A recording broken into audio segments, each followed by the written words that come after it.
Senhor, hoje eu gostaria de falar sobre a conversão de Zaqueu. É uma história muito bonita da Bíblia. A história da conversão de Zaqueu se passa em Jericó, uma cidade que ficava na província da Judéia, no vale do Rio Jordão. Jericó possuía uma vasta área verde com plantações de cereais. Havia ainda muitas videiras, figueiras, tamareiras e palmeiras. Uma cidade onde várias muralhas foram derrubadas. Podemos aprender lições muito valiosas se nós atentarmos aos fatos descritos no texto do livro de Lucas 19, do 1 ao 10, os publicanos.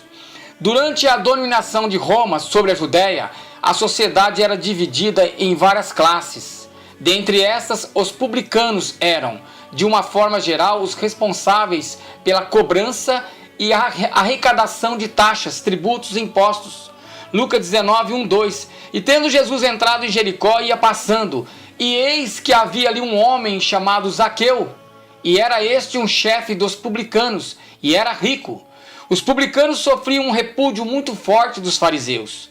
Muitos publicanos cobravam mais impostos do que deveriam, praticando extorsão, enriqueciam-se ilicitamente, eram considerados traidores, gatunos e ladrões.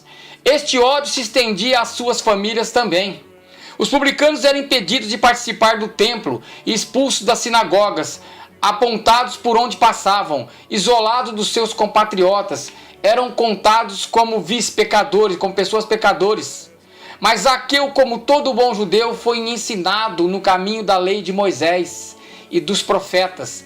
Zaqueu foi apresentado no templo, foi circuncidado e participou de festas e ordenanças que o judaísmo previa. A verdadeira religião era o maior preceito na vida de um judeu. Muitos profetas no passado expressaram o júbilo e a alegria de servir a Deus corretamente. Porém, Zaqueu começou a notar que o judaísmo já não era o mesmo. Estava corrompido. O templo estava cheio de comerciantes, salteadores. Os fariseus andavam muito bem trajados, porém com o coração cheio de rapina e perversidade. Jesus mesmo já os havia chamado de sepulcros caídos.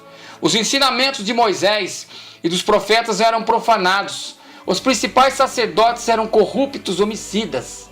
Os cegos, os coxos eram jogados à própria sorte.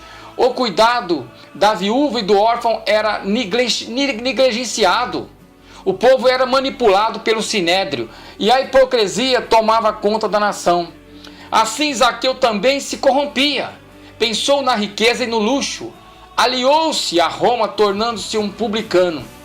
Entretanto, Zaqueu conhecia a palavra de Deus no íntimo do seu coração. Ele sentia a falta de comunhão perfeita e agradável com o Deus de Abraão, de Isaac e de Jacó.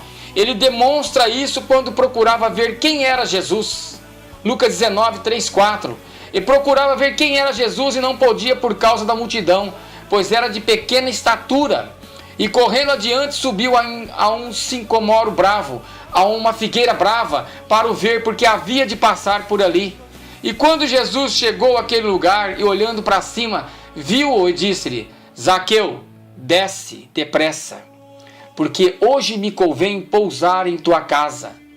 Quando o ser humano toma a atitude mínima de ver quem é Deus, verdadeiramente em seu coração, é o próprio homem quem acaba por ser encontrado. Zaqueu, para ver Jesus, teve que superar obstáculos de cunho pessoal.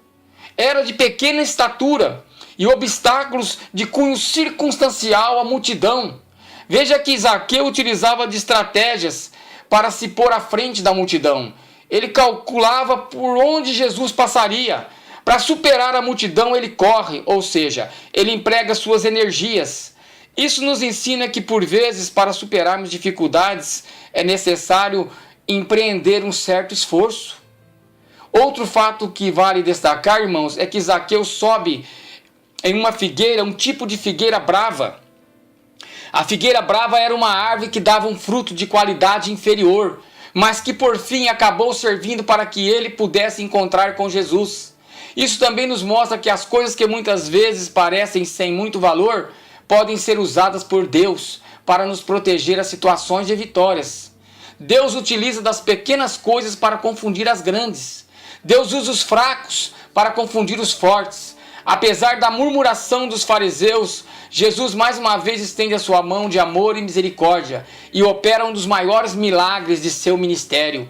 Claro que não houve cura nesse dia, mas houve algo maior que a cura física.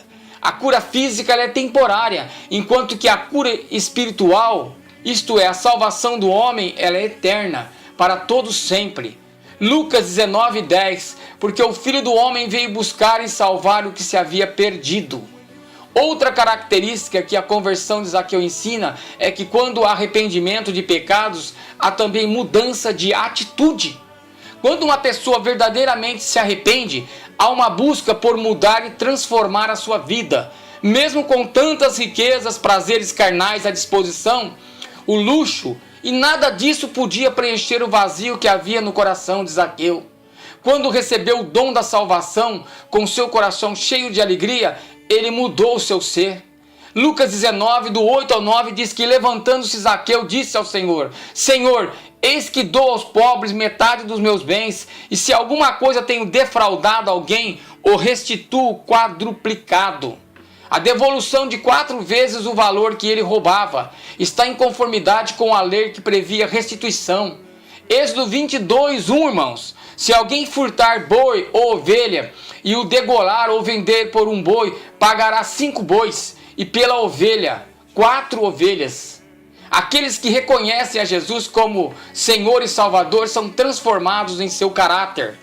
Tornam-se um ex-alguma coisa. Mesmo que não se tenha praticado algum pecado, tudo como grave, se alguém abre o coração para Cristo, então este alguém tem que ser um ex-alguma coisa. Pode ser um ex-angustiado, pode ser um ex-marido, pode ser um ex-filho, pode ser um ex-pau, meu pai, quem sabe pode ser uma infinidade de situações. Temos todos a oportunidade e o convite de Jesus para melhorar a nossa conduta moral, na família, no trabalho, na escola, na igreja e em qualquer ambiente social que estivermos. Fica a lição final da necessidade de reflexão e arrependimento diário em nossas vidas. Temos que nos arrepender diário daquilo que nós fazemos, porque nós vamos ter que dar conta daquilo que nós fazemos.